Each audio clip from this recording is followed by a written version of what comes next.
Today we're going to tie one of the most popular imitations of the stonefly, the patch rubber legs. Patch rubber legs is not only probably the most popular stonefly imitation out there, it's also a great pattern for panfish and warm water species because it can be tied in sizes down to 4, 6, all the way up to 12 or 14 and in various colors. But today we're going to tie this more traditional stonefly color imitation in a size 10 hook. Now, the hook that we'll use today is a 3X long nymph hook. Any standard 3X long nymph hook will work just fine for this fly.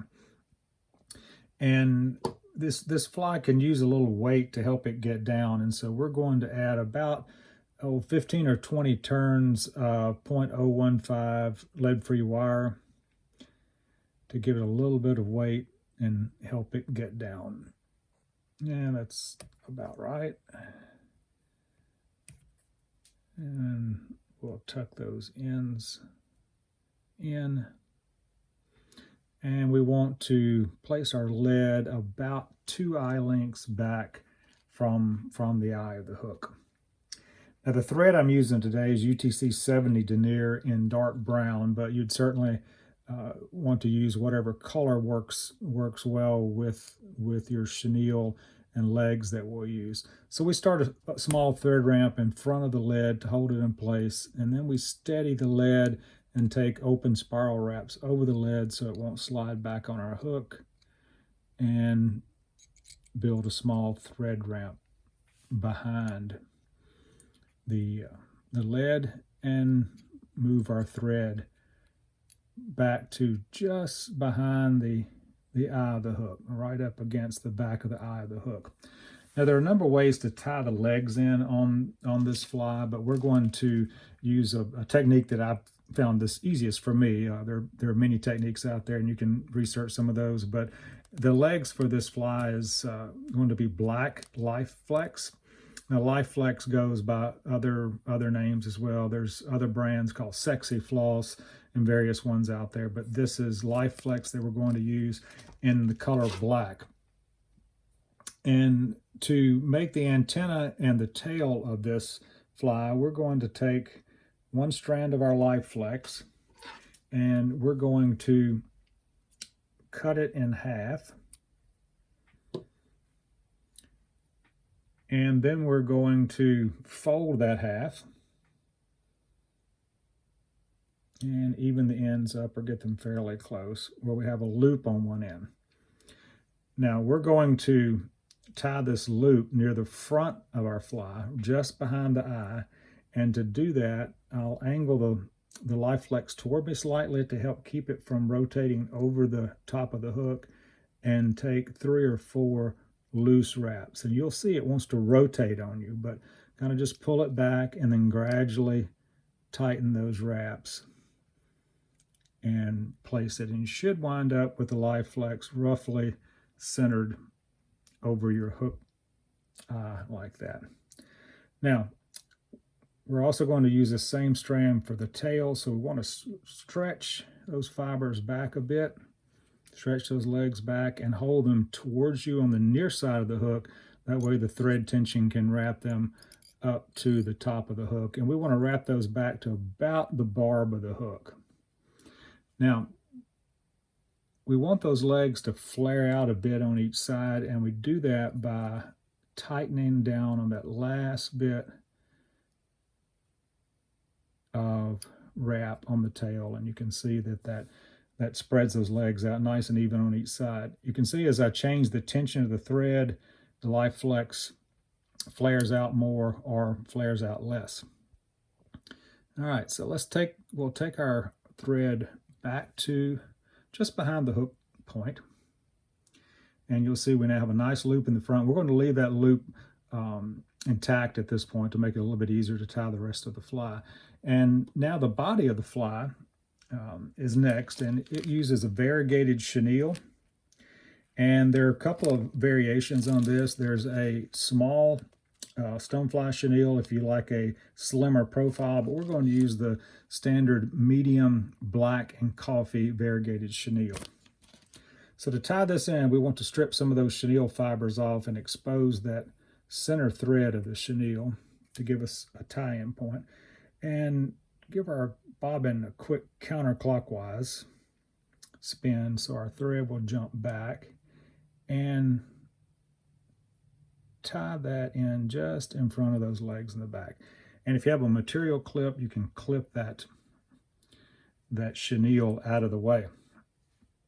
Now, next, we're going to tie the legs in on the patch rubber legs, and this is really a pretty basic fly, except that the legs can give people trouble. And there are many methods by which you can tie these legs in, and I'm going to show you a way that seems to work well for me.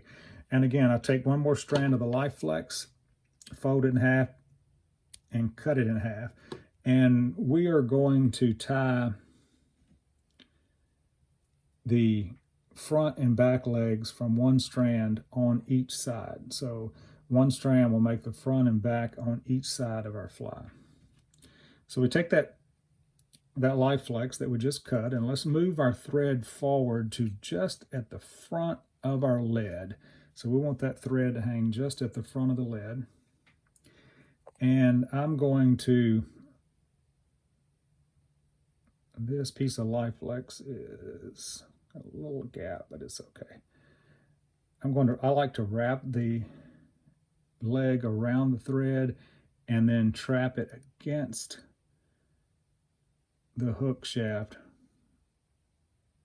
right at that one point.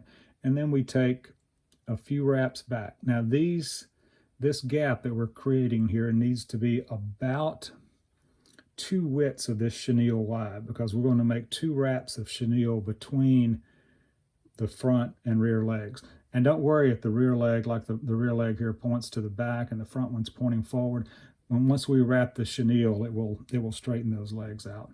So we take our other strand of Life Flex, wrap it around the thread as well.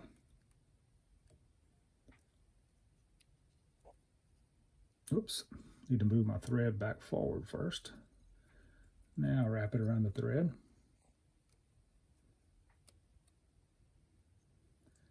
And again, we want to trap that thread on the other side of the hook shank just where we want it there, and then hold back on the rear section of that as we make wraps back and create about the same gap. Now, I seriously doubt fish can count, so if you want to tie a quick stonefly or make this as easy as possible, this is really enough legs to fish with. You could wrap the chenille now and finish the fly off, and it would fish just fine. But we're going to go ahead and finish out the traditional patch rubber leg with 3 legs on each side. And I'm going to cut a piece of Life Flex that's about 2 inches long or so. It's not critical exactly how long it is. And we need to move our thread to the center of that gap and let it hang there. Now, this is the most difficult part of this fly, is tying in this single leg. So we're going to hold it at an angle. I'm going to rotate my hook so you can see the top of the hook shank. We're going to hold it at an angle and take a loose wrap of thread and a couple of more loose wraps of thread. And you can see that that leg is now at an angle. So in order to straighten this out, we'll take a couple of loose wraps behind one of the legs and in front of the other leg. Now again, it's not critical that they're still at a slight angle, but once we wrap the chenille, they'll be fine. So now let's take our thread to just behind the tie-in point for our front antenna and let it hang there.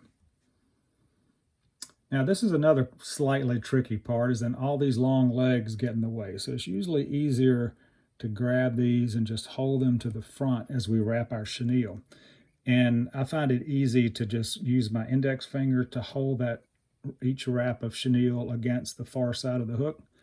And we wrap forward with our chenille until just behind that rearmost set of legs. And then we can let those legs go. And then we want to go between the next two legs, and you can see how that straightens that leg out. And then we go between the next two, and then finally sweep the front set back and wrap just in front of them. And you may have to pull back on your chenille a bit to get it to shove those legs out straight. Take one more wrap of the chenille. We don't want to crowd our hook eye here, and tie it in.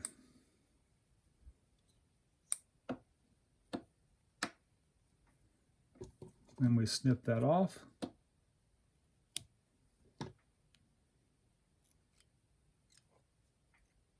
Build a quick thread head here with a few turns of our thread. Grab our whip finish tool, and this is why we left that loop on the front, to make this whip finish easier. And give it a 4 or 5 turn whip finish. And cut your thread. Now the legs on a pat rubber leg, the length of the legs rather, is a very individual choice for people, but I like to grab the 3 legs on each side all at once in the center, so all 6 of those legs, and hold them up and trim them all even, about a thumb width in length. And we can then straighten those back out. And again, it's not critical that they be perfectly straight, because the actual bug in the water is not perfectly straight either. And we want to trim our tail about half a hook shank in length, but about the same length as the legs. And we want to trim our antenna about the same length as the legs. So we straighten everything out, and there we have a Pat's rubber leg. Again, a pretty quick and easy tie. Sometimes the legs come out straighter than others, but again, the fish don't really care. And the method that I just used, tying in the front and rear legs from one strand on each side, seems to be the easiest that I've found for doing this.